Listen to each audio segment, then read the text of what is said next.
So hello and welcome back to the channel my dear students. कैसे हैं आप सब? राधे राधे। आई होप सब अच्छा कर रहे होंगे, सबकी नीट की तैयारी बहुत अच्छी चल रही होगी। तो बच्चों, श्री जी फिजिक्स प्रेप पर आपका स्वागत है, जहां पर आपकी फिजिक्स की प्रेप होगी सबसे बेस्ट। और आज हम करने वाले हैं ऑल्टरनेटिंग करंट के सारे इंपॉर्टेंट फॉर्मूले। तो चाहते हो कि भाई फॉर्मूला बुकलेट भी बन जाए, नंबर भी अच्छे आ जाए एंड मोमेंट पर, तो इस वीडियो को पूरा का पूरा देख लेना है। लाइक शेयर एंड सब्सक्राइब जरूर कर दीजिएगा। मेरा नाम है अनमोल कुमार। चलिए फिर हम शुरू करते हैं हमारे फॉर्मूला से। तो सबसे पहली चीज़ क्या आ जाती है, ये लोग हमसे पूछते हैं कि भैया हमारे को average value of the current बता दो और RMS value of the current बता दो। हमारे पास जो बेसिक वेव फॉर्म होती है वो साइन की ही वेव फॉर्म रहती है। ठीक है। तो अगर कोई तुमसे कहे कि एवरेज वैल्यू ऑफ करंट आएगा, इसमें दो वैल्यूज़ आ जाती है। एक टोटल साइकिल के लिए हमारे पास निकल कर आता है, ठीक है, और एक हाफ साइकिल के लिए निकल कर आता है। टोटल साइकिल के लिए एवरेज वैल्यू हमारे पास जीरो हो जाती है और हाफ साइकिल के लिए एवरेज वैल्यू हो जाती है 2I0 अपॉन में पाई, जहाँ पर हमारे पास I0 का मतलब होता है पीक करंट। पीक करंट ये आपको क्वेश्चन में गिवन होगा जब ये लोग आपको ऐसे करके करंट की इक्वेशन देंगे। ठीक है। अगर आरएमएस वैल्यू आपको निकालनी है तो सिंपल तरीके से आप आरएमएस वैल्यू को लिख सकते हैं पीक करंट अपॉन में √2। अब इनके हमारे पास बेसिक फॉर्मूले भी होते हैं जो हमें ध्यान में रख लेने चाहिए। तो अगर मान लो तुम एवरेज का फॉर्मूला निकाल रहे हो फुल साइकिल के लिए, फुल साइकिल, तो क्या लिखोगे? 0 से t जो भी आपको फंक्शन दे रखा है, चाहे वो करंट का फंक्शन है या फिर वोल्टेज का फंक्शन है as a function of time, upon में 0 से t dt। ये फुल साइकिल का है, हमें ध्यान में रखना है। जैसे कोई भी अगर आपको फुल साइकिल दी जाए, मान लो मैंने यहाँ पर ये स्क्वायर वेव ले ली, ठीक है, थोड़ी सी इसे बड़ी बना देता हूँ मैं। फुल साइकिल के लिए हमेशा आंसर हमारा ज़ीरो आने वाला है। तो एक स्क्वायर वेव मैं यहाँ पर बना रहा हूँ ताकि मैं अपने कुछ पॉइंट्स यहाँ पर प्रूव कर पाऊँ। ठीक है। तुम भी अपनी फार्मूला बुकलेट के अंदर ऐसे एक स्क्वायर वेव बना लेना। तो जैसे यहाँ पर मैंने ले लिया वोल्टेज और यहाँ पर मैंने ले लिया वर्सेस टाइम। अब यहाँ पर ये देखो, ये है 5 सेकंड, ये है 10 सेकंड, और ये हमारे पास कितनी है? 10 वोल्ट। ये कितनी है सर? हमारे पास 10 वोल्ट। क्लियर। तो अब यहाँ पर आपको ये एक चीज़ देखनी है जो मैं बताना चाह रहा हूँ। अगर मैं फुल साइकिल के लिए आंसर निकालूंगा तो इसकी शॉर्ट फॉर्म में मैं लिख सकता हूँ area under I versus T curve upon में total time taken which is T. अब यहाँ पर हमारे पास एरिया ऊपर की तरफ भी है और एरिया नीचे की तरफ भी है। जो एरिया अंडर द कर्व नीचे की तरफ आएगा वो नेगेटिव एरिया हो जाएगा, जो ऊपर की तरफ आएगा वो पॉजिटिव एरिया हो जाएगा। तो अगर यहाँ पर हम देखें तो total area under the curve हमारे लिए जीरो है, तो आंसर भी हमारा क्या आएगा? जीरो आएगा। तो इसलिए हम आई एवरेज जो निकालते हैं वो सिर्फ हाफ साइकिल का निकालते हैं।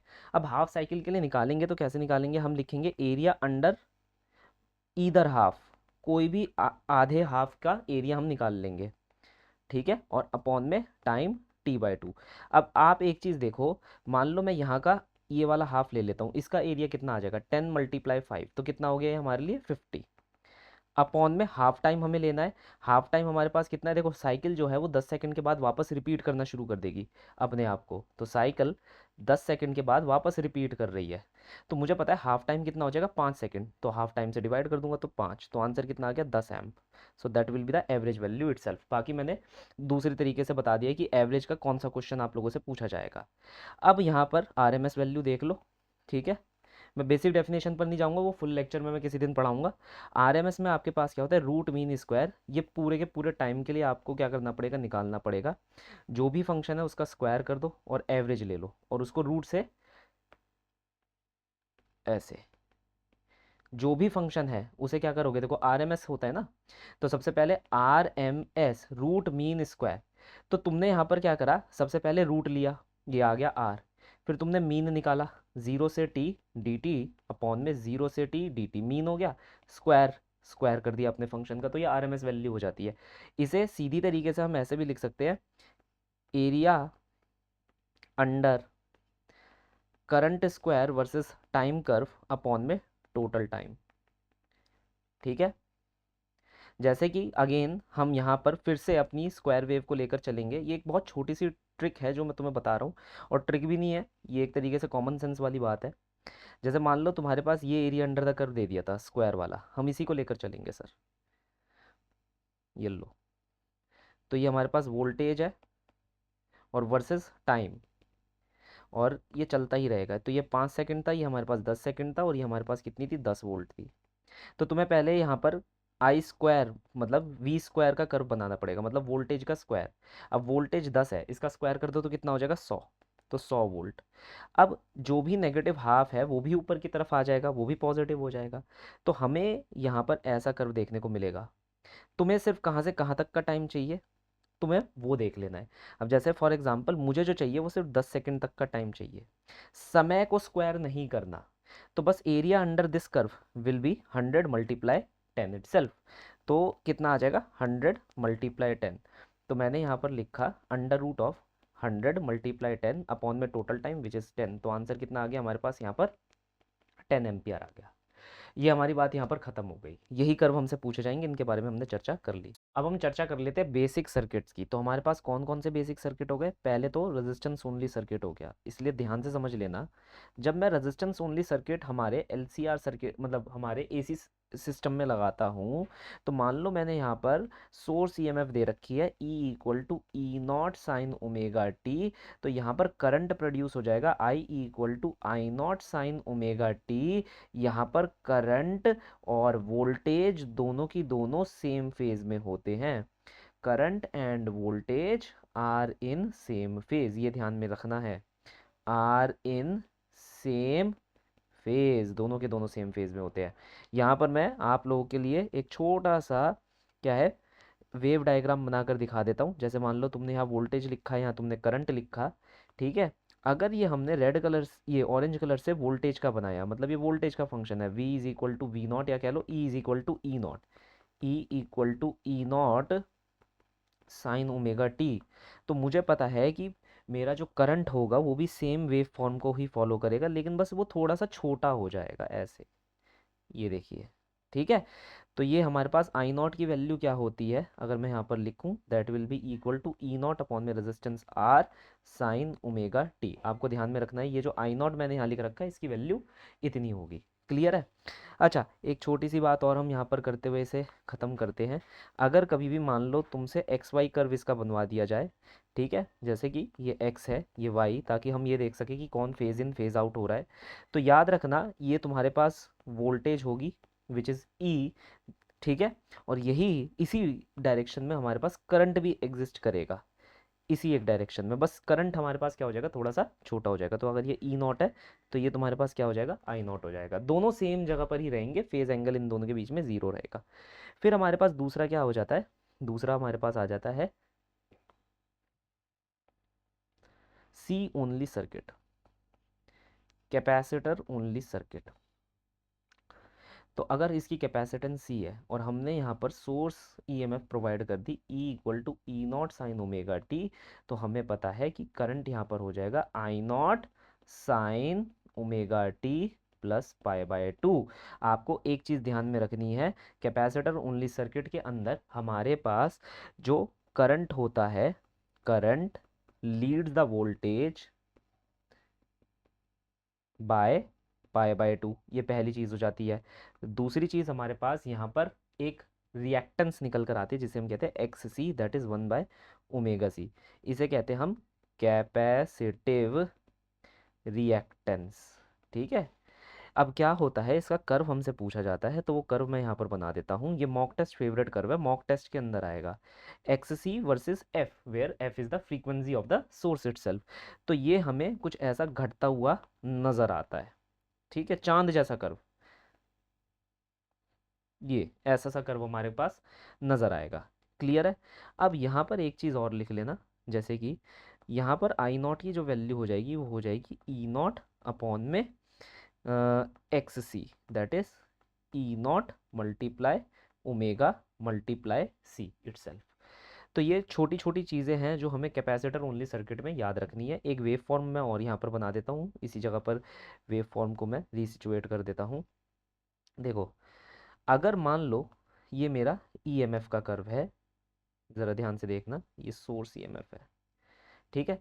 अब क्या है कि करंट लीड कर रहा है ना। तो I equal to sine omega T plus pi by two, तो ये यहाँ से बनना शुरू होगा, होगा तो छोटा ही, ज़्यादा बड़ा नहीं होगा, लेकिन ये यहाँ से बनना शुरू होगा, ये देखिएगा, ठीक है। तो ये है तुम्हारा आई का curve which is I naught sine omega T minus वो sorry plus pi by to.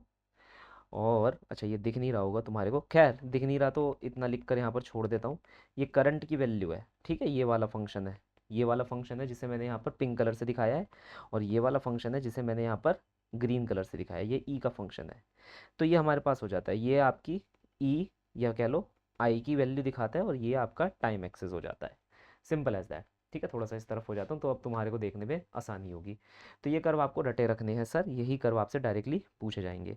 तीसरा हमारे पास क्या हो जाता है, इंडक्टर ओनली सर्किट। तो इंडक्टर ओनली सर्किट के अंदर हम क्या लिखते हैं, अगर हमने यहाँ ईएमएफ प्रोवाइड कर दी ई नॉट साइन ओमेगा टी, तो यहाँ पर हमारे को पता है कि करंट डेवलप होगा I naught sine omega T minus pi by two. एक चीज़ ध्यान में रखना, इंडक्टर में एल होता है, एल का मतलब होता है लैग, तो यहाँ पर क्या होता है, current lags behind voltage by pi by two angle.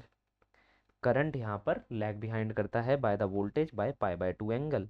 यहाँ पर हम एक रिएक्टेंस का यूज़ करते हैं जिसे हम कहते हैं एक्सएल, इसे हम कहते हैं इंडक्टिव रिएक्टेंस। ठीक है, इसकी जो वैल्यू होती है वो होती है ओमेगा मल्टीप्लाई एल।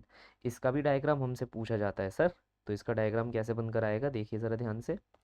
ये हमारे पास हो गया एक्सएल, ये हमारे पास हो गई फ्रीक्वेंसी एफ, और ये डायरेक्ट रिलेशन है जो हमें देखने को मिलता है। फिर हमारे पास एक और बेसिक डायग्राम आ जाता है जिसे हम क्या कहते हैं, वेव डायग्राम। आपका थोड़ी सी जगह बच रही है तो अगली पेज पर मैं वेव डायग्राम बना देता हूँ। तो मान लो तुम्हें वेव डायग्राम बनाना है, यहाँ पर ये देखिए सर, हमारे पास अगर ये प्रोवाइडेड ईएमएफ है, थोड़ी ज़्यादा बड़ी हो गई है, ये देखो अगर ये प्रोवाइडेड ईएमएफ है तो करंट क्या है, लैग बिहाइंड कर रहा है ना हमारा, तो वो नीचे से बनेगा, यहाँ से बनेगा। लीडिंग और लैगिंग कंसेप्ट यही होता है, जो लीड करता है वो अपनी पॉजिटिव मैक्सिमम वैल्यू पहले हिट कर देता है, जो लैगिंग होता है वो नहीं हिट कर पाता। ठीक है, तो यहाँ पर ये जो पिंक कलर है ये डिनोट कर रहा है E equal to E naught sine omega t को, और जो रेड कलर है वो, ये ग्रीन कलर है वो डिनोट कर रहा है I equal to I naught sine omega T minus pi by two. अच्छा, हमने वेव डायग्राम बना दिए, फेज़र बनाना मैं भूल गया यहाँ पर, और पीछे भी, तो मैं ये दोनों फेज़र बनाकर आपको दिखा देता हूँ। जैसे यहाँ पर मैं बना देता हूँ एक्स वाई कर्व पे फेज़र, तो यहाँ क्या है, ये रहा आपका ई नॉट, किस एंगल पर है, ओमेगा टी। अब इससे 90 डिग्री पीछे की तरफ अगर आप चले गए, मैं कोई और कलर यूज़ करूँगा, ये लो 90 डिग्री पीछे की तरफ आप चले गए, तो आपने यहाँ पर क्या बनाया सर, आपने यहाँ पर बना दिया करंट का डायग्राम। ठीक है, तो ये हमारा करंट डिनोट करेगा, that will be your I not, और हमारे पास ये एंगल भी निकल कर आ जाएगा जिसे हम यहाँ पर लिख सकते हैं, मैं कलर चूज़ कर रहा था, हम यहाँ पर इस एंगल को लिख सकते हैं, it will be pi by two minus omega t as such. अब हमने ये रजिस्टर ओनली सर्किट के लिए नहीं बनाया था, तो रजिस्टर ओनली सर्किट के लिए भी मैं यहाँ पर बनाकर छोड़ देता हूँ। ध्यान दीजिएगा ज़रा, देखिए, ये देखिए सर, ये एक्स है, ये वाई है। ठीक है, अब मुझे बनाना है तो मैं कैसे बनाऊंगा, कि भाई मैंने एक लाइन खींची ई की, ये तो रहेगा ही रहेगा, E equal to E naught sine omega t, इसमें 90 डिग्री ऐड कर दो, क्योंकि करंट जो होता है वो 90 डिग्री ऐड करने के एंगल पर आता है ना, तो 90 डिग्री ऐड कर दिया, तो यहाँ करंट हमें दिखाई देगा। तो ये एंगल कितना है, 90 डिग्री, ये वाला एंगल, ये एंगल कितना है, 90 डिग्री ऐड कर दिया, और ये वाला एंगल कितना है हमारे लिए, ओमेगा टी। तो ये सिंपल से कर्व हमारे को देखने को मिलेंगे। अब क्या हो जाता है, हमारे पास ये वाले curve L R circuit, C R circuit है ना, और एल सी आर सर्किट की बात करते हैं। यहाँ पर आपको ध्यान में रखना है, जो नेट वोल्टेज कभी भी निकल कर आती है, that will be the vector sum of both. मतलब यार देखो, हम यहाँ पर ये नहीं कह रहे, हमने देखो हमने पढ़ा था ना, वहाँ पर वोल्टेज जो होती है वो स्केलर होती है, यहाँ पर थोड़ी सी बात अलग हो जाती है, क्योंकि अब उसके पास डायरेक्शन भी है, तो आपको दोनों का लेकर चलना पड़ेगा, चाहे रजिस्टर हो चाहे इंडक्टर हो। तो जो नेट वोल्टेज आपकी यहाँ पर निकल कर आएगी, वो जो दोनों के अक्रॉस वोल्टेज निकल कर आ रही है, उसको क्या कर देना है, आपको स्क्वायर करके अंडर रूट में लिख देना है। ठीक है, अब यहाँ इम्पिडेंस होती है, जो कि दोनों की वजह से होती है, एक एल की वजह से भी होती है और एक आर की वजह से भी होती है। तो यहाँ ना एक इम्पिडेंस ट्रायंगल हमें बनकर नज़र आता है, ये एंगल हमारे पास पाई हो जाता है, ये एक्सएल हो जाता है, और ये आर हो जाता है। तो ये हमारा फेज एंगल निकल कर आ गया, कितना, एक्सएल बाय आर। अगर तुम यहाँ की बात करोगे तो इसके अंदर यही वो एंगल है जिस पे हमारा जो वोल्टेज होगा वो लीड कर रहा होगा। So by this angle, phi, the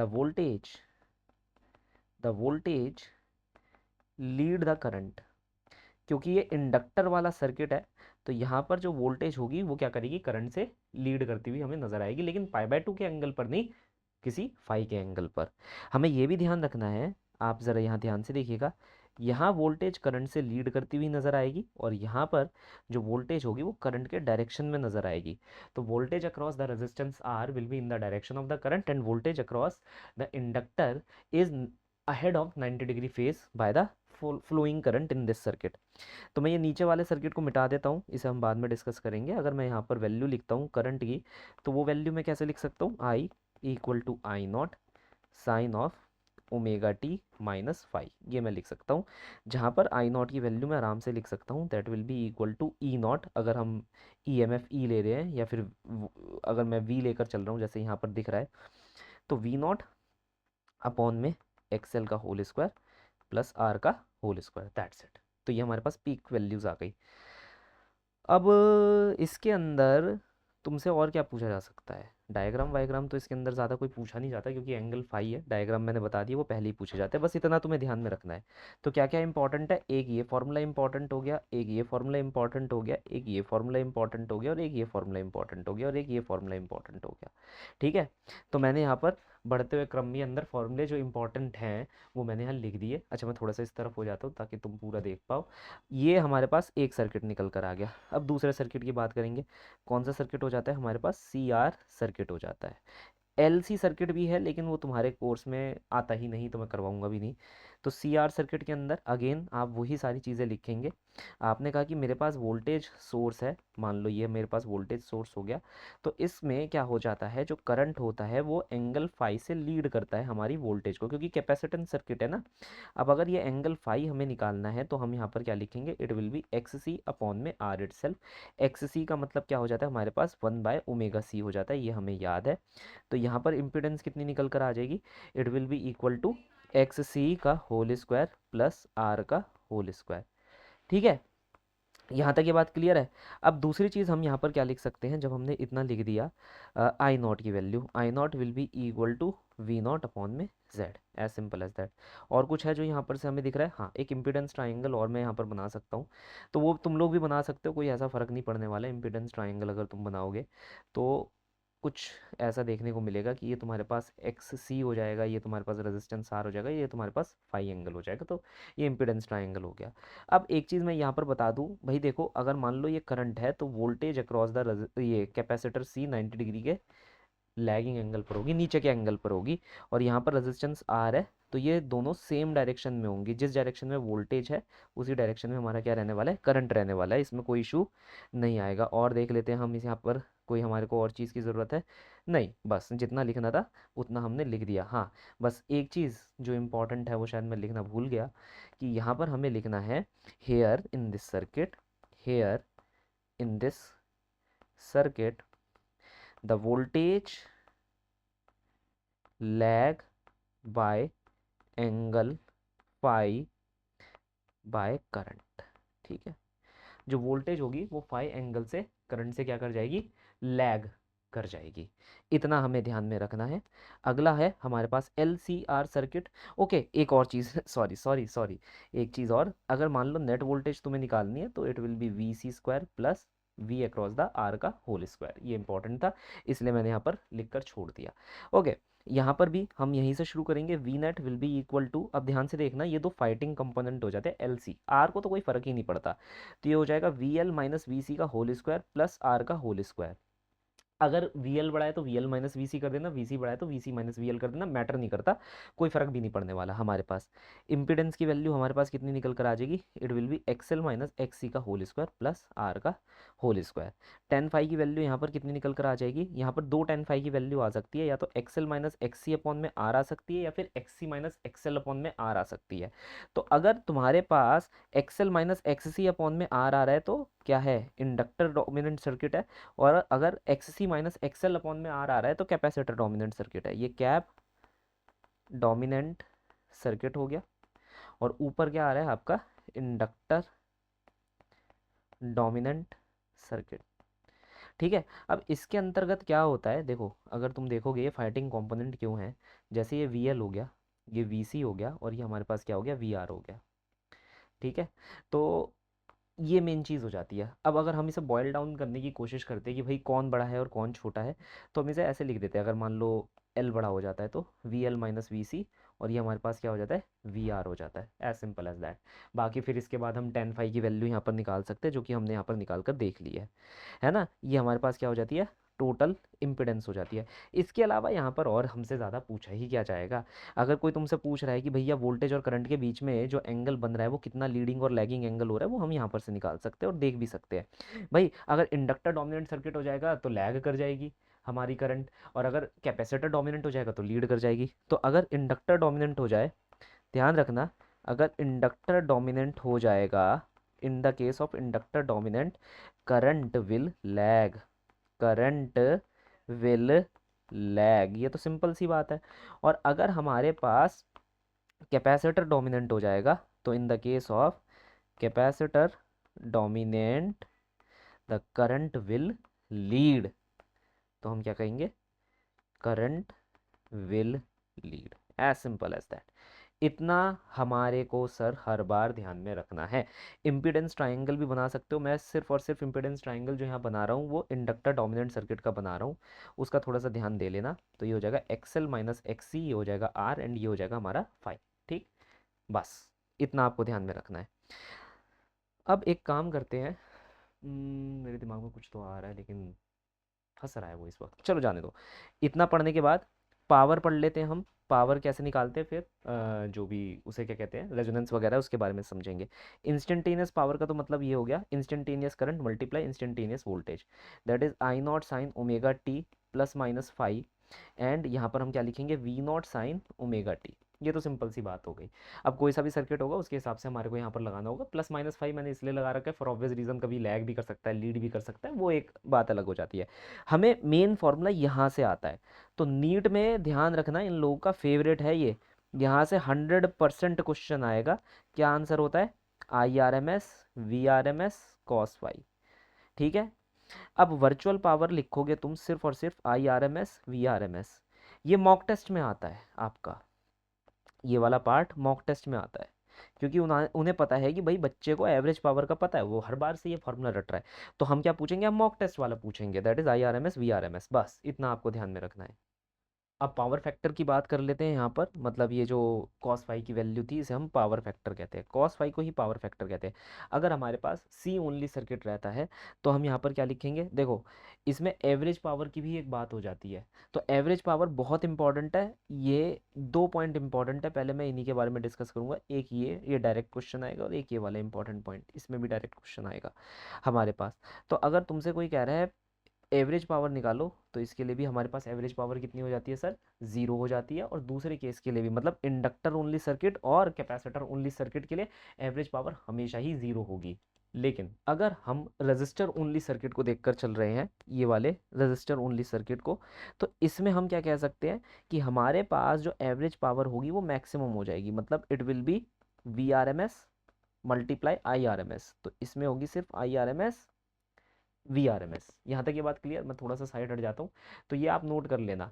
बाकी ये जो नीचे है इनका कोई यूज़ नहीं होने वाला। अब कैपेसिटर ओनली सर्किट को हम यहाँ पर देख लेते हैं। कैपेसिटर ओनली सर्किट में कॉस फाई की वैल्यू, देखो एवरेज पावर हमारे पास जीरो है।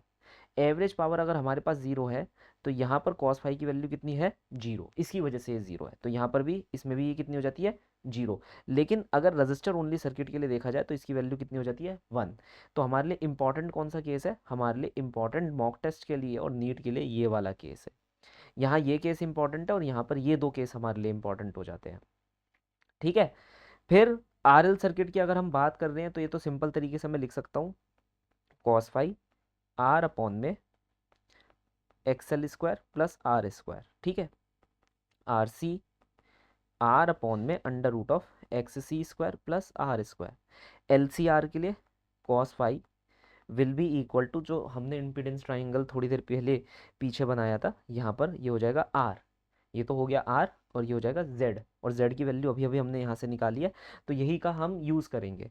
तो मैं ये r अपॉन में z लिख कर छोड़ रहा हूँ, या ऐसे ही लिख देता हूँ, एक्स सी माइनस एक्सएल का होल स्क्वायर प्लस आर का होल स्क्वायर। अब ये मत कहना सर आपने यहाँ पर एक्स सी माइनस एक्सएल लिख दिया, एक्सएल माइनस एक्स सी भी लिख सकता था। तो ये सारी वैल्यूज़ है जो आपको रटे रखनी है। चलिए सर नेक्स्ट पर आ जाते हैं, रेजोनेंस।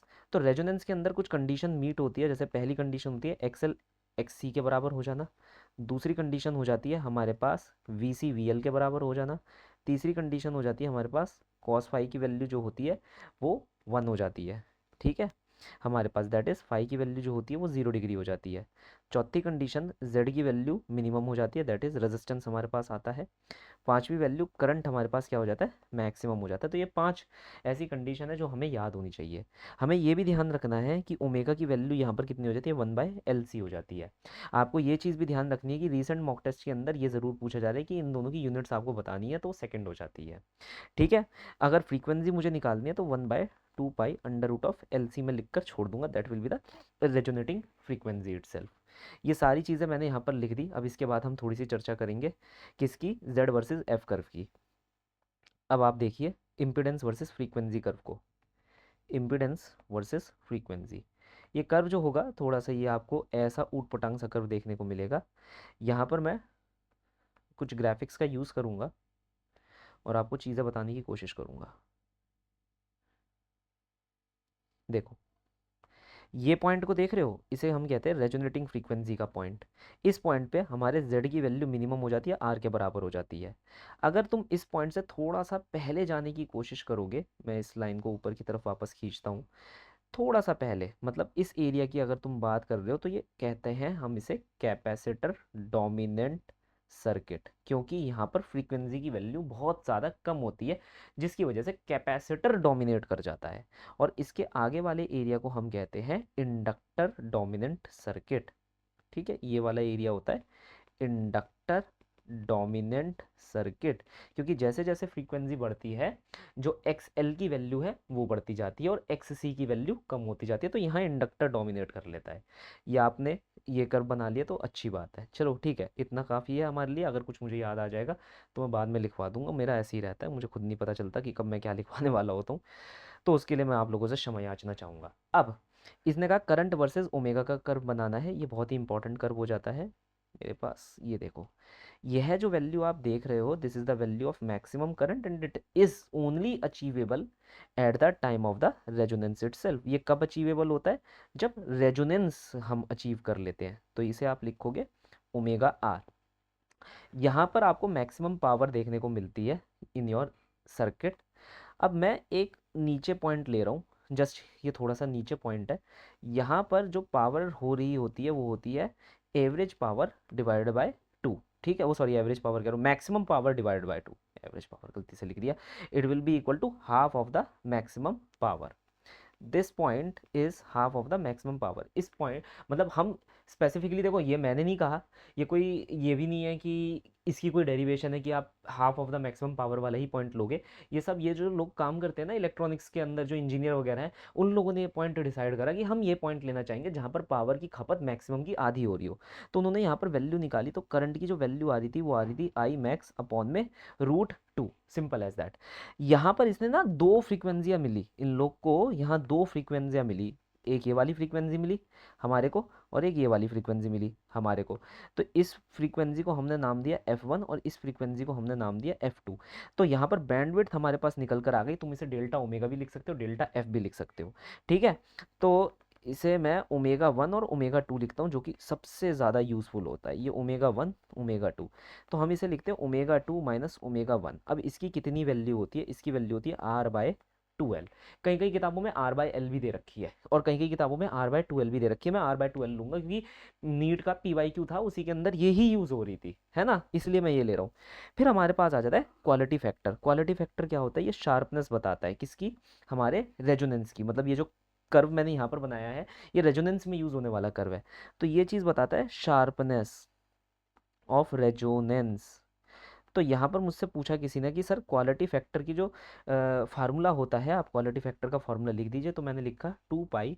अब यहाँ पर मेन चीज़ क्या है, कुछ एनर्जी जो होती है वो स्टोर हो जाती है, कुछ एनर्जी जो हो जाती है हमारी डिसिपेट हो जाती है। और हम जो ये एनर्जी स्टोर या डिसिपेशन लेते हैं, ये पूरी की पूरी एक साइकिल के अंदर ही हम देखते हुए लेते हैं। ठीक है, तो यहाँ पर मैंने इसकी जगह क्या लिखा, मैंने लिखा 2 पाई मल्टीप्लाई बाय, मतलब यहाँ पर तुम लिख सकते हो, क्या लिखोगे, 2 पाई मल्टीप्लाई बाय एनर्जी स्टोर्ड पर साइकिल, दिख रहा है ना, अरे ज़्यादा ऊपर चल दिया, हाँ, अपॉन में एनर्जी लॉस पर साइकिल।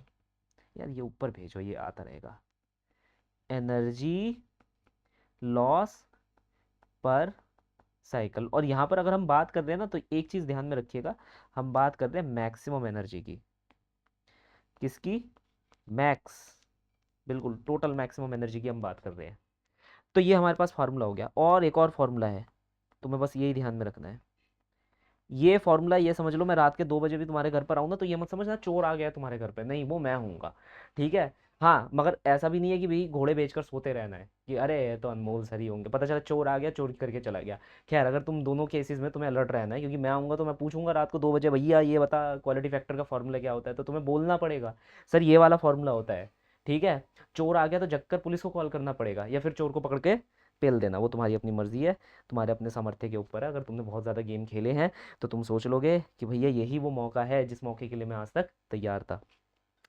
इसमें हम यहाँ पर लिख सकते हैं कि ये जो फॉर्मूला होगा, ये हम ऐसे भी लिख सकते हैं, रेजोनेटिंग फ्रीक्वेंसी अपॉन में डेल्टा एफ आर। लेकिन यहाँ पर डेल्टा एफ आर की जो वैल्यू है वो मैं आर बाई एल वाली यूज़ करनी है, इसलिए मैं ये फॉर्मूला ज़्यादा यूज़ करता नहीं। ठीक है, तो कई किताबों में आर बाई 2 एल दे रखा है, कई किताबों में आर बाई एल दे रखा है, जिसको तुम्हें जैसा क्वेश्चन आए उसके हिसाब से तुम यूज़ कर सकते हो। तो ये शार्पनेस ऑफ द रेजोनेंस हो गई। अब हम यहाँ पर बात करते हैं, हमसे बात होती है कि ये मैग्नीफिकेशन क्या हो जाता है ना। तो इसके बारे में ज़्यादा कोई चर्चा नहीं कर रखी हमारी, अगर देखा जाए टेक्सचुअल किताबों में, चाहे तुम किसी के लिए भी पढ़ रहे हो यहाँ पर। तो मैग्नीफिकेशन, एक सेकेंड, मैग्नीफिकेशन में अगर हम यहाँ पर ध्यान से देखें, इंपॉर्टेंट पॉइंट सिर्फ ये हो जाता है, अगर तुमने मान लो वी एल लिया या फिर तुमने यहाँ पर वी सी लिया, तो वो डायरेक्टली क्यू ई के बराबर हो जाता है। और ई जो हमारे पास होता है वो क्या होती है, बेसिकली ई को अगर मैं यहाँ पर लिखूँ, so E will be equal to the supplied amount of voltage, supplied amount of voltage. यहाँ तक ये बात क्लियर है? ठीक है, तुम लोगों से सिर्फ ये पूछेगा कि ये जो मैग्नीफिकेशन है, आप एट रेजोनेंस बताओ मैग्नीफिकेशन कितना होता है, तो उतना ही नोट में यहाँ लिखूंगा, at resonance magnification is equal to quality factor. सिर्फ ये फॉर्मूला आया है, ध्यान रखना, नीट में नहीं पूछा जाता, मॉक टेस्ट में पूछा जाता है। अभी ये बार बार डिफॉल्ट क्यों ले लेता है ये वाला, हाँ, नीट में नहीं पूछा जाता, सिर्फ मॉक में पूछा जाता है। नीट में ऐसे बेबुनियादी चीज़ें नहीं पूछी जाती हैं कि मतलब जो हमने ना पढ़ा ना कुछ सोचा समझा और आ गया। अब अगली चीज़ हमारे पास क्या हो जाती है सर, शार्पनेस। शार्पनेस के बारे में डिस्कस करेंगे। शार्पनेस ऑफ द रेजोनेंस जो होता है वो क्वालिटी फैक्टर दिखाता है, जितनी ज़्यादा क्वालिटी फैक्टर होगी उतनी ही ज़्यादा शार्पनेस होगी, है ना, और उतना ही ज़्यादा हमारा मैग्नीफिकेशन फैक्टर होगा। तो एक ये चीज़ है जो कि काफ़ी इंस्टीट्यूशंस के मॉक टेस्ट में पूछी गई है। अगेन मैं यहाँ पर लिख कर रख देता हूँ, ये मॉक टेस्ट फेवरेट है सर, ये पूरी की पूरी लाइन अपने आप में मॉक टेस्ट फेवरेट हो गई आपके लिए। ठीक है, ओके, चलो जो भी है इसे अपने आप तुम लगा लेना। अब मैं यहाँ पर बताता हूँ, जैसे जैसे रेजिस्टेंस की वैल्यू कम होती है, शार्पनेस उतनी ही ज़्यादा बढ़ती है। लेकिन जैसे जैसे रेजिस्टेंस की वैल्यू ज़्यादा बढ़ती है, ये उतना ही ब्लंट होता जाता है। तो आप यहाँ पर देखेंगे, मैंने कर्व बना रखा है, ये R1 है, ये हमारे पास R2, ये R3। तो I वर्सेस T का ही, I वर्सेस F का ही कर्व हम देख रहे हैं। जितना कम रेजिस्टेंस उतनी ही ज़्यादा पी के मारता है, जितना ज़्यादा रेजिस्टेंस उतना ही ज़्यादा ब्लंट और फैला हुआ हमें ये लगता है। लास्ट, ट्रांसफार्मर को हम देखेंगे, हमारे पास 2 टाइप के ट्रांसफार्मर होते हैं, step up transformer, step down transformer.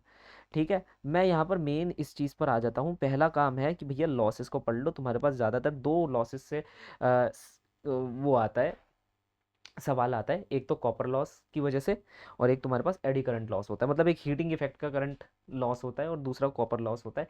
Flux loss भी हमारे को देखने को मिलता है। तो ये 2 लॉसेस मैंने यहाँ पर लिख दिए, तुम्हारे को कभी भी ऑप्शन आए तो उसमें यही 2 ऑप्शन अगर दे रखे हो तो फटाफट में से उनमें से एक ऑप्शन पे टिक कर देना। ठीक है, लॉसेस में ये हो गया। यहाँ टर्न रेशो होती है, जैसे इसे हम कहते हैं प्राइमरी टर्न, इसे कहते हैं हम सेकेंडरी टर्न। ठीक है, तो टर्न रेशो हम यहाँ पर निकालते हैं, that is the secondary upon में प्राइमरी इटसेल्फ, है ना। अब यहाँ पर स्टेप अप और स्टेप डाउन ट्रांसफार्मर होता क्या है?